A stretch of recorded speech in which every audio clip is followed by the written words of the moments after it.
So I'm Filippo. I now work at Google on the Go team, but this research was from before I joined the company. And it was done in collaboration with Sean Devlin, who you might know as the author of the recent CryptoPulse, the cryptographic challenges once known as the Matasano crypto challenges. So the story of this talk starts when a Cloudflare engineer found something weird verifying certificates in a CT log. It found a certificate with a signature that wouldn't verify. And that's weird because CT logs verify signatures before accepting certificates. So something had to be up with the code that was being used to verify them. It turned out that the bug was a specific bug in the implementation of the NIST P256 elliptic curve. And more specifically, in the x86-64 assembly implementation. This was optimized implementation written by hand in assembly to make these operations on this elliptic curve especially fast on the architecture, which is the most popular one on computers that are not mobile or embedded these days. So Cloudflare reports this vulnerability to the Go team, and Adam Langley on the Go team comments that yes, that's a problem, although it's not obvious if someone will be able to squeeze something out of this hole. But you know, it would be a cool paper. So yeah. Sean and I met in Paris to look at this vulnerability. That's nothing else than a challenge right there. And 1 month later, we figured out a way to mount a complete key recovery attack against real protocols as implemented by real implementations that would recover the entire private key from that small, extremely rare bug in the implementation. Go releases were minted with the fix. And of course, we're talking about something that does not apply to the current Go distribution. So first of all, I want you to understand a bit of what the code was doing. Now, elliptic curve implementations have as their bedrock field arithmetic implementations. Those are nothing else than operations done modulo a prime p. This prime p is fixed for each elliptic curve. So for example, the value p here would be a constant for the NIST P256 curve. And a lot of the operations you need to do to build the wider implementation will have to be modulo this p number. For example, the code we're going to be looking at today is the code to subtract two numbers modulo p. Straightforward enough. You have a and b and you want a minus b. That's it. That's what this code does. Why is this hard? Well, p is a 256-bit wide number. There are no registers in your machines that can hold a 256-bit wide number. So instead, you have to break it up over multiple registers. You actually know how to do this. Every time you do columnar subtraction, you are using very small registers, 1 digit wide, and doing subtraction between the two digits, and then doing a borrow from the next digit, right? This does the exact same thing. It breaks up the 256-bit number into 4 64-bit registers, then subtracts them one by one, and if there's a borrow bit, it borrows a 1 from the next more significant register. So that's what you're looking at for the very top block. You look at a sub-q instruction, which is just set a to a minus b. And then afterwards, SBBQ instruction, which means the same thing, subtraction, but with the borrow. So if the previous instruction had to borrow a bit, the carry flag in the CPU is going to be set, and the next instruction will remove 1 from the result of the next operation. You do that multiple times, and eventually you end up with just the final borrow that tells you if you underflowed or not. So this function is longer than just that block. Why? Well, this function is doing 2 additional things. This function is, of course, handling the case where you have to be doing the subtraction modulo p, not modulo 2 to the 256. And it's handling the fact that you want that to be in constant time. If this function took a different time based on whether or not, for example, there was an underflow or an overflow, that would leak information to an attacker, like us, and we would find out things about the key, like we did, but for different reasons. So instead, what does it do? Pretty simple. It starts by doing the subtraction, a minus equal b. Then it saves that value of a in a separate set of registers. And then it adds to a p. Why? The problem is that a minus b might have underflowed. And it wraps around at 2 to the 256 because that's how wide 4 registers are. But that's not correct. You want to wrap around at p, not at 2 to the 256. So instead, what it does is that it adds back p. P overflows, so one underflow and one overflow bring it back into the right space, correct the error. And since adding p for an operation modulo p is not a problem in arithmetic terms, the result is correct. And finally, the last block has to decide, which one am I going to use? The one with the p added or the one without the p? If adding p had, if subtracting b did not underflow, then you can just use a minus b. But if instead it had underflowed, you have to add p. You can't always use the one where p was added because that would have overflowed in the other case. So that's what you're looking at with that mul0 register. The borrow bit from the first chain, from a minus b, is saved in a register so that we can use it later to make a decision.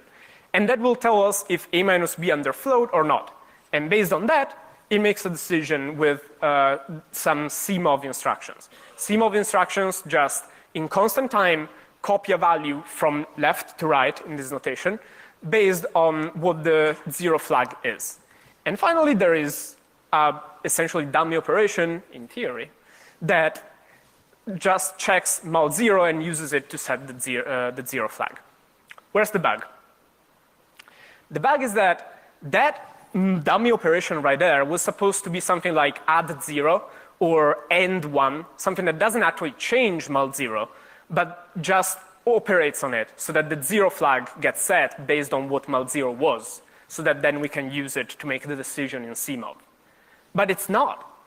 That's add with carry. There's a C in there. So that 1 byte mistake makes it take in the carry bit from the previous instruction. What's the previous instruction? It's just the end of adding p to a minus b, which has nothing to do with the decision that mul0 is there for. So this is sneaking in a carry that has nothing to do with what we're trying to do. And that influences the decision. Now, this would be wrong most of the times, but instead the CMOV instruction is swapped. Instead of being if 0, it's if not 0. So 2 mistakes cancel each other out, and most of the times everything goes well. And that's why it escaped testing. So almost always, this is not a problem. Except that there is a difference between the old code and the patched one. And the difference is what happens when that carry bit is not there. A rare occurrence, but sometimes adding p does not overflow. And if adding p does not overflow, the carry flag is not set, and the result is wrong. Instead of returning a minus b as it should, it will return a minus b plus p, which will end up being higher than p. A specific case of this is that if you try subtracting 1 from 1, 1 minus 1, it will return p instead of 0, because adding p will not wrap around. So why is this a problem? Well, this is a problem because once in 2 to the 32 times, that result will be wrong. And when that happens, something will break higher up. But this is rare, again, 2 to the 32 times. That's why it went completely unnoticed until it made a signature not verified that someone was really, really sure that should really verify. So this is the bug. Now, we didn't find this bug. We worked on how to use this bug, which is a carry propagation bug, to mount an attack to actually recover something useful, the key. Now, you might be asking, how does forgetting to carry the 1 or carry a 1 that wasn't there, very literally forgetting to carry the 1, cause a full key recovery attack? Now, that's exactly what this talk is about, but to understand that, I need you to take you back for a moment and do a crash course on elliptic curve cryptography. Sounds scary. I promise I've done it before and people survived. Now, we know that there are fields, right? We know that there are operations are done modulo p, because that's what we're looking at. And that's what all numbers we work with are at the lowest level. Numbers modulo p in the field. Then there are points. Points are simply x and y coordinates, where x and y fit in an equation, which is the curve equation. We don't care about the curve equation. Don't worry, it's not even on the slides. Because what we're going to be working on is the abstraction above that. The abstraction critical to understand this attack is the group. A group is two things, a generator point and an operation, addition. What's this special about the generator point? If you take the generator point and you add it to itself using that addition you defined, a certain number of times, you go back to G. That number of times is called the order of the group, and it's another very big number in the order of P and 2 to the 256. So it's a 256-bit wide number. But this is important, it's a cyclic group. So you can keep adding G, and you hit a bunch of points in the group, and eventually you wrap around and you're back at G. This is a group. If you give a group to a cryptographer, they will build the Diffie-Hellman on it. So to build Diffie-Hellman, you need multiplication. But we only have addition. Now, if you know how to do addition, you know how to do multiplication. If you want to multiply by 5, you add. And there's no special definition of multiplication in groups. It's just repeated addition. And addition and multiplication follow all the rules that you already know about. They are commutative and they're associative. So, you can do first add 5 and then add 7, or the other way around. You can group them however you like. Then, as I said, you give us a group, we build Diffie-Hellman. You might already know Diffie-Hellman from its finite field version, but if you don't, it's not a problem. Here's how it works on elliptic curves. The private key in Diffie-Hellman is a giant number, modulo the order of the curve. It has no special properties except it's this giant integer that you select at random from a cryptographically secure random number generator, hopefully. Then you want to generate a public key for your site. How you do that is that you just multiply this giant number by the generator point of the curve. So generator times the giant number is your public key. You send your public key to your peer generates a private key and sends their public key to you. And then to generate a shared secret between the two of us, that's the goal of Diffie-Hellman, we take the public key of the other side and multiply it by our private key. So the final result on our side is generator times the other party's private key times our private key. They do the same, and on the other side it's going to be generator times our private key times their private key. Multiplication is associative, it's commutative, these two results are identical. So since we have identical results, we can do Diffie-Hellman, and then we can use that shared secret, for example, as a session key, or as an encryption key in a public key encryption scheme. So this is how to build Diffie-Hellman from the group. But I glossed over something. I told you that how we do multiplication is by adding and adding and adding and adding and adding. And then I told you that we take a giant number and we multiply by that giant number. Of course, you can't add G to itself 2 to the 255 plus whatever times. There is literally not enough energy in the universe to do something 2 to the 255 times. And I'm not making this up. I wanted to go into the physics and then regretted it, and so we're moving on. But what I can tell you is how to avoid that problem and what to use to actually multiply by this giant number. We use what's called a double and add algorithm. Now, we take our giant D, and we consider it as a string of bits. There will be a most significant bit on the left, because big endian is the only reasonable way to work, and then all the way to the least significant bit on the right.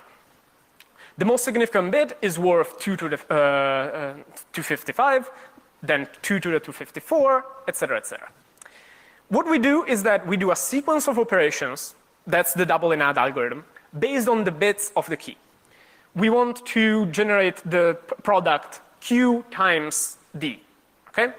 So we start from the most significant bit.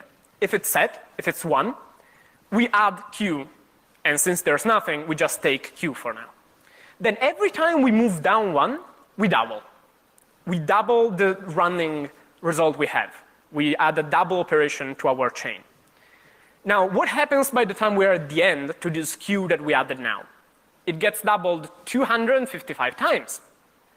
So it gets to have exactly the value it was supposed to have for its significance, which was 2 to the 255, because it's the most significant, most important, highest valued bit in the key. Now, this might not be immediately intuitive, but we're going to run through it. So we move down 1, and we do a double operation. At the bottom there, I'm keeping a track of the operations we have to do on our running product. Then we check the bit, and it's 0, so we don't add anything. We double again to move down 1. This bit is 1, so now we add Q. And then we move down by doubling. This bit is 1, so we add Q, and then we move down by doubling. We keep doing that, skipping the 0 bits, and adding 1 for each 1 bit. So what we get at the end is this string at the bottom of operations that if we do them in that order with the Q point that we want to multiply, the final result is D times Q. Now, this might have clicked. If it didn't click, the part that you need to understand for the attack is that given a private key, we generate a sequence of operations that we do on the point, and we use that as the result. Okay? So you're given a point and a number to multiply, and based on the bits of the point, which is our private key, we build a custom, very specific to the key sequence of operations. And the operations are the same up to if the first bits are the same, or if all the bits are the same. If a bit is different at position 100, all the operations before that are going to be the same. So we're going to use this fact, the fact that a key bit string maps directly into operations done to the point to build our adaptive attack. So back to our carry bug. We have a bug where a wrong result is returned from a very internal function. It even has internal in the name. So what does it actually break? We look at the code, and it's called by point add, adding two points together, and it's also called by point double, which is just an optimized way of adding the point to itself. And that is used in scalar multiplication. Scalar multiplication is exactly what I just described. It's a fancy way of calling multiply by a sequence of addings. So you know how to do scalar multiplication. Now, how is this used in a real protocol? Well, this, for example, in elliptic curve Diffie-Hellman is used with a point which comes from your peer, because that's the public key of the other party.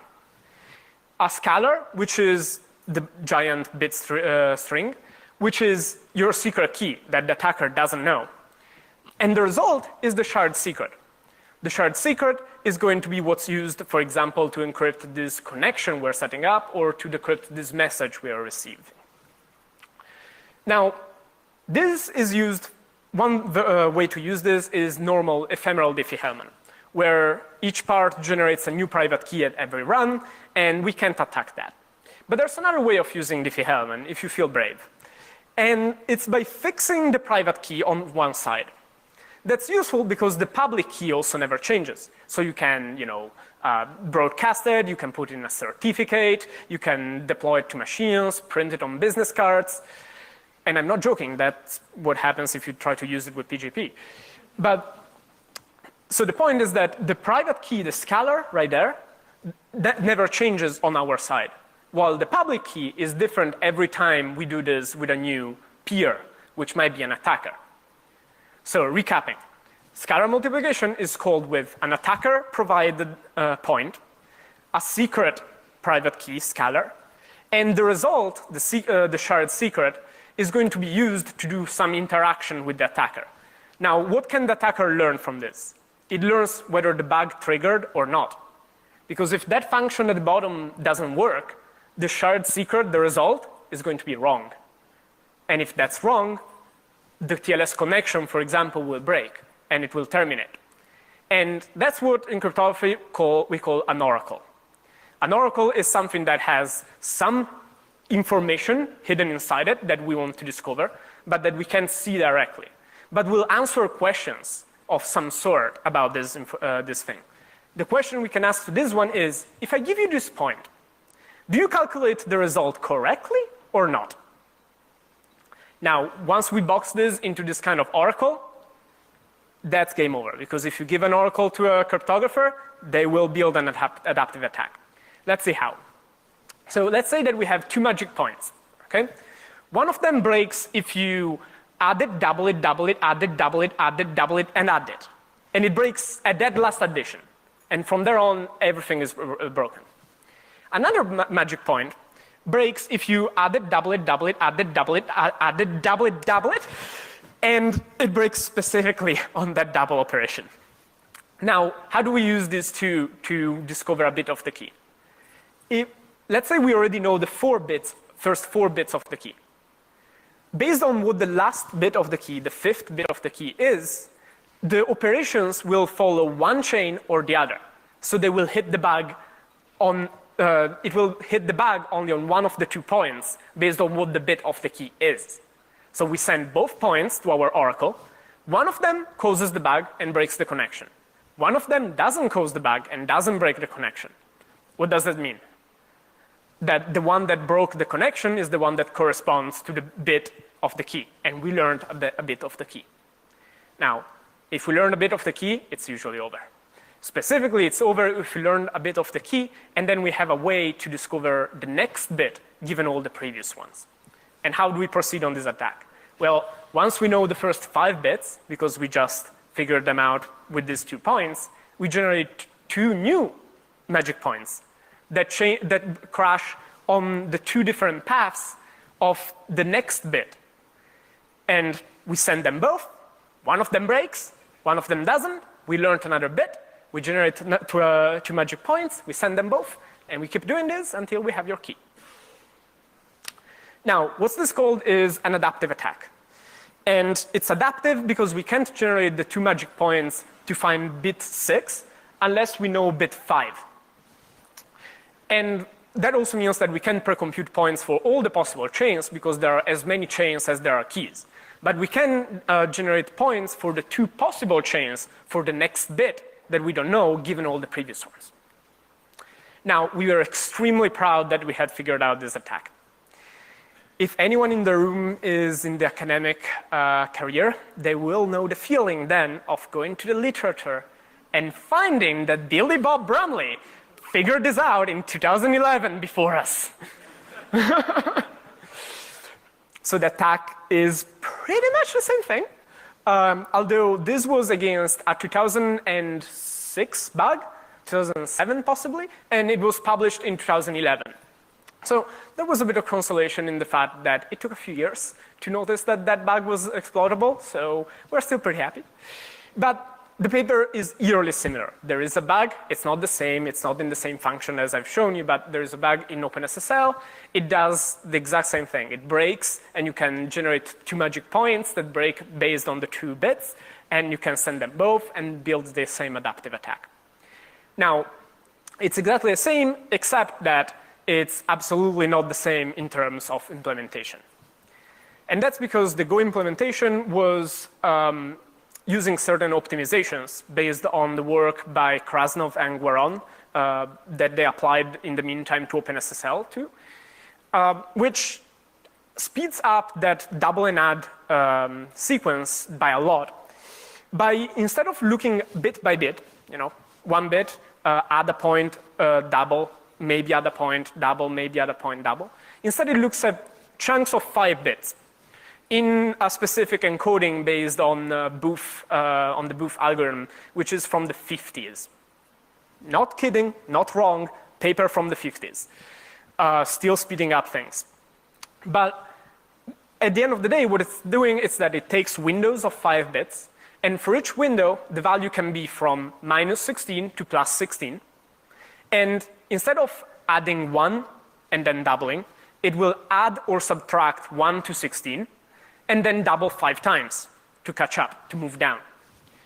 So it starts by making a precomputation table, and once it has the precomputation table, it will use it to double 5 times, and then look at the window of 5 bits, add or subtract 1 to 16 from the running result, and double 5 times again until the windows have run through the entire number. So, as I said, this is Booth encoded, so it's a little different than that. So instead of talking about 5-bit windows, we talk about limbs. Limbs are nothing else than each sign bit and 1 to 16. So the value you want to add or subtract, 0 to 16, and whether you want to add it or subtract it. And that's a sequence of values that we apply to come to our product. But then the attack pretty much rolls off the same way. Instead of attacking the two options, add or not add, we attack each possible value that you're adding from the precomputation table. So now for each limb, there are 33 values, because plus and minus 0 are not distinguishable. And we generate points for, on average, half of them, which happens to be 16 because there's some overlap. And so on average, we take 16 points instead of 1. 16 points to figure out 5 bits of the key instead of 5 to figure out 5 bits of the key. So it's approximately 3 times slower, but it works the exact same way. Now, as I said, it works the same way. So we're targeting things that will cause the bug to trigger either in adding the limb from the precomputation table, specifically that limb from the precomputation table. So we'll have a point that only breaks when you add 13, and one that only breaks when you subtract 12. And we send each of them, and one of them will break, and we will know that limb. Or break in the 5 doubles that come immediately after, which still depend on the previous limb. Now, the one thing I didn't tell you is, okay, but these magic points, where are you pulling them out of? And the answer is that we don't have an algebraic way to figure them out, partially because by the time they reach that point of the chain, a lot of things have happened to the value. But we have, and it would be hard to undo them. But so instead, we just took the extremely fast implementation of the curve and added an assembly hook to just tell us whether or not the bug would trigger. And then we run a fuzzer. So that would just raise a flag, set a register, if the conditions for the bug were met. So it would notify us instead of breaking. And then we wrote a small scaffolding around that, which would execute all the operations that we already know from the previous limbs, all the operations that we've already learned, that we know are going to be executed. And then for each of the possible next operations, so subtract 16, subtract 15, all the way to add 15, add 16, we look for something that breaks for only one of these operations. If we find it, that's it. That's a candidate point. We send it to the Oracle, and we check if we were lucky. We removed some of the constant time stuff because that code had to be constant time. Our doesn't have to. And turns out that branches are a little faster. So this was generating point at a very acceptable rate. Of course, to generate points, we need test points, candidate points that we can try and figure out if they're going to be useful points or not. So instead, what we did there is that we just started from a random number, multiplied it by g, and that was a pair, and then just kept adding 1 to the private key and g to the public key. Remember that the private key is just the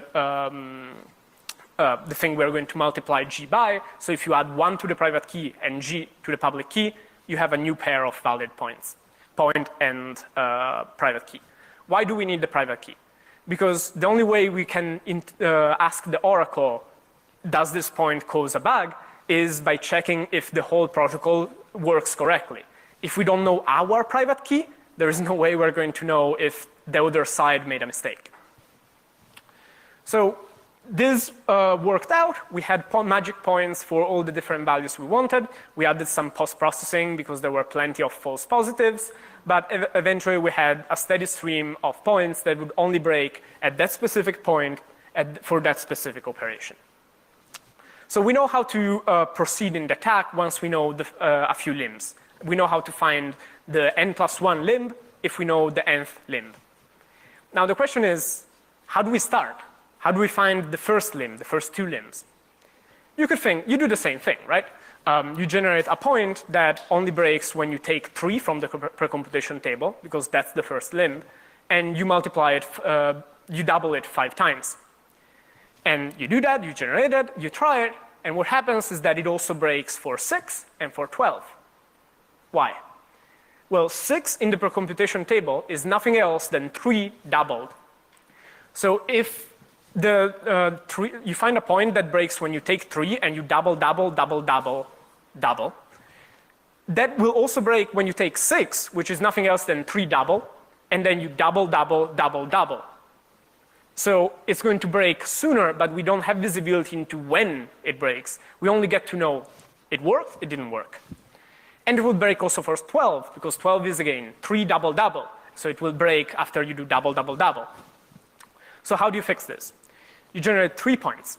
You generate one that breaks doubling 5 times, one that breaks doubling 6 times, and one that breaks doubling 7 times. You send all 3, and you look at which ones break. If they all 3 break, it's 12. If only 2 of them break, it's 6. If only 1 breaks, it's 3. It's even harder than this because the next thing might be 0 and more doubles might happen, but that gets less and less likely the more zeros you string. So I'm not suggesting adding zeros at the top of your private key to defend against this attack. But eventually you come to a pretty certain about the first limbs. And the good thing is that you can pre-compute these. These don't depend on anything, don't require you to adapt on any previous limbs, because those are the first.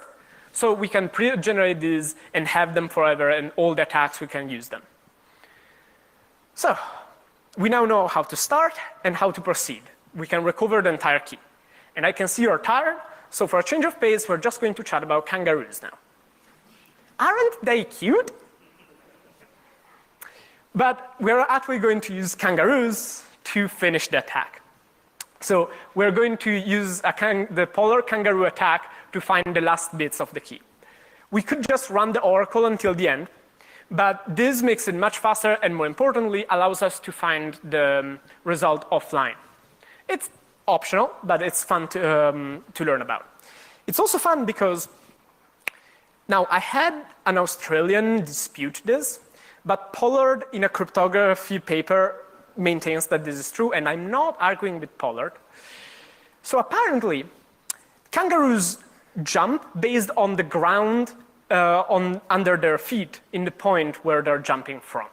So if you put 2 kangaroos in the same spot, they will jump in the same direction and at the same distance.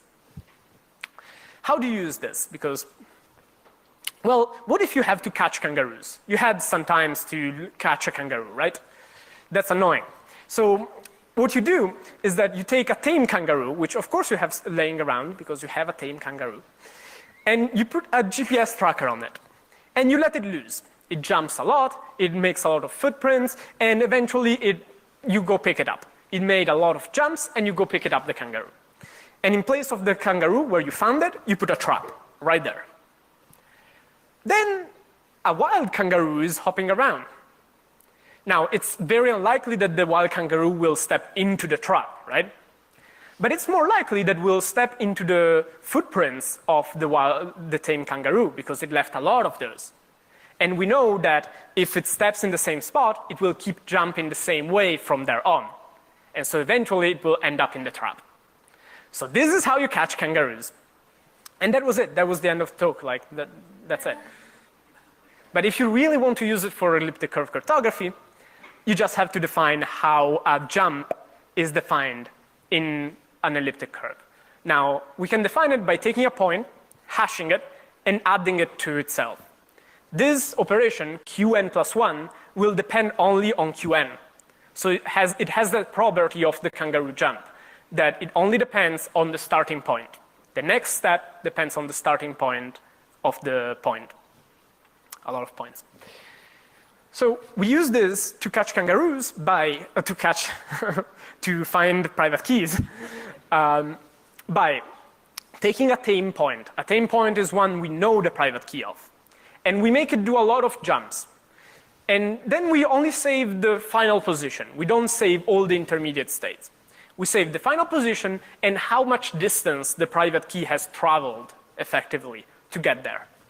And then we take the point we don't know the private key of, and we run it a bunch. We do the same thing.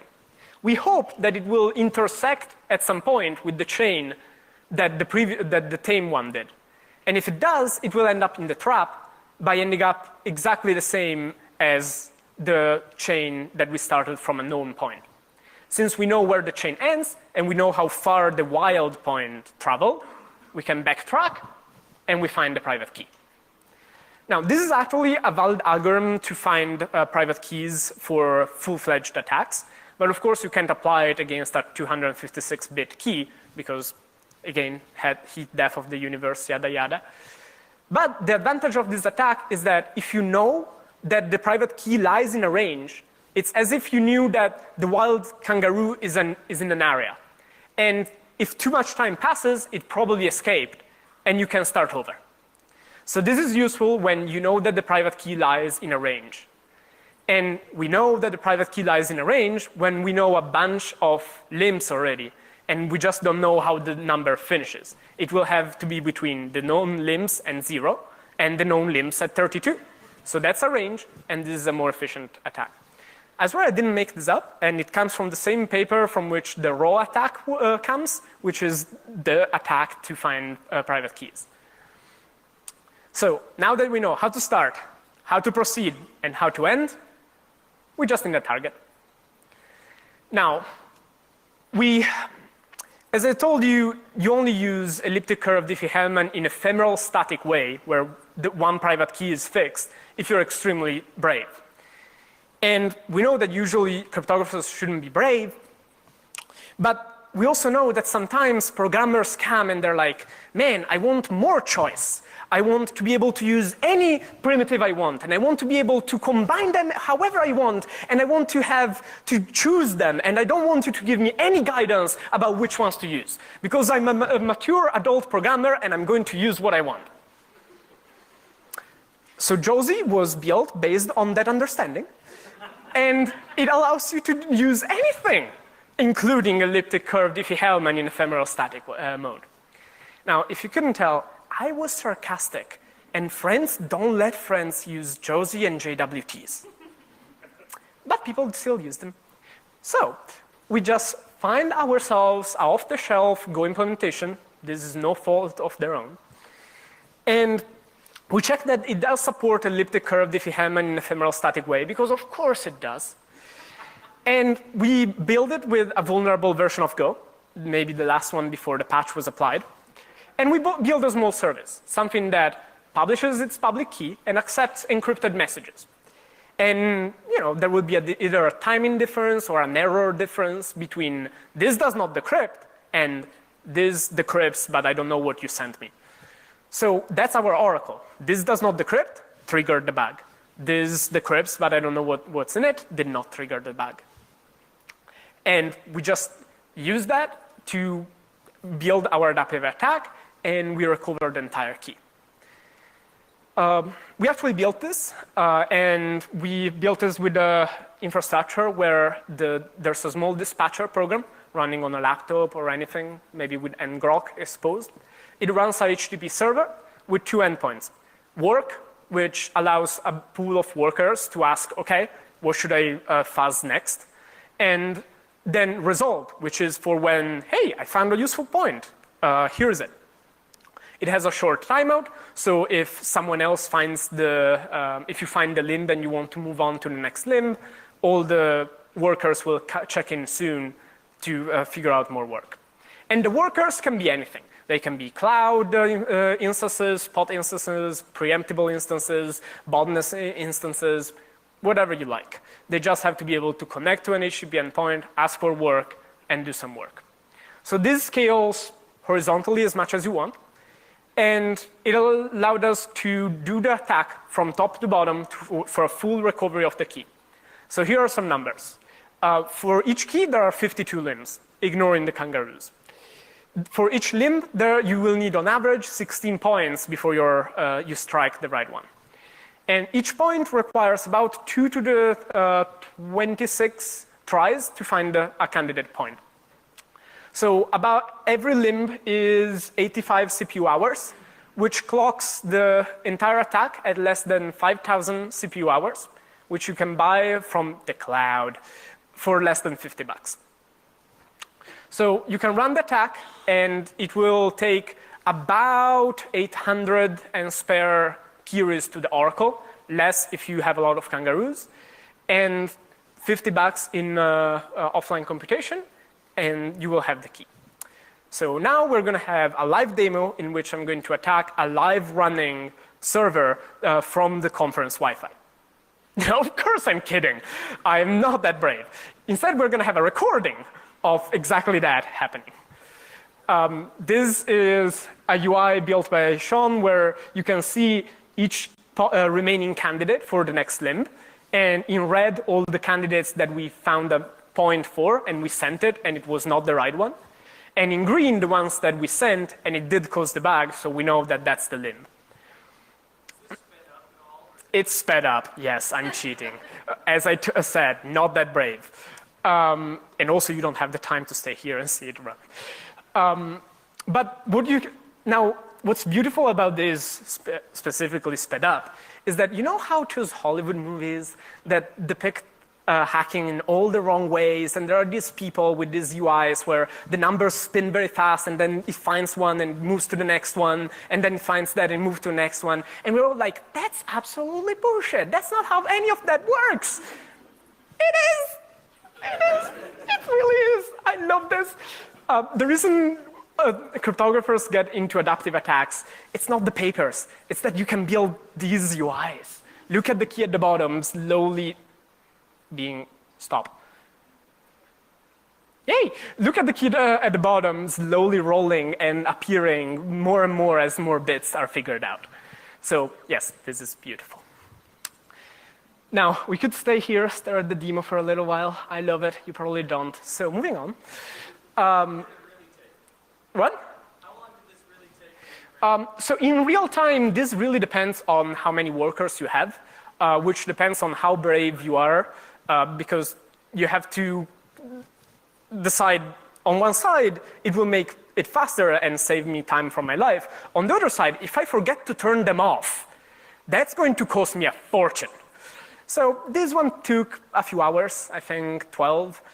With double the workers, it would have taken 6. With double, it would probably have taken down by someone thinking it was mining Bitcoins. So now, as I told you when we started, I was not at Google at the time. I am now at Google. I'm now on the Go team, and I now own the cryptography libraries in the Go project. So now this is my problem. So here's the new policy on what you need to do before we will accept your assembly from now on. And you know, it's pretty obvious stuff like we prefer Go, so if we can make the compiler faster for you, tell us, and write Go that is easier to review. Because let's acknowledge it, assembly is hard to write and it's hard to review. And then if you have to write assembly, tell us why, and then test it well, test it into small chunks, because this function tested individually was easy to detect, but tested in the whole, it would have taken forever. And connected to, give us fuzzing hooks so that we can fuzz everything. And we're in the process of cleaning this up. So hopefully this does not happen again. Now, in closing, if you liked this talk, You probably also like the CryptoPals, the crypto challenges I told you at the beginning. And here's a treat. If you follow this talk, you have a head start for the latest CryptoPal set written by Sean, literally on the plane over here, dropping hot off the press, dropping right now if SSH was working. So that's the URL. And finally, everybody took a picture. I'm going to wait for you. Yes, you. Yes, no stress. Don't worry. No, don't worry. Yes, we're just all waiting for you. But in closing, thank you very much. And as Uma Thurman said in Kill Bill, leave the limbs you lost. Those belong to me and Sean now. And thank you very much.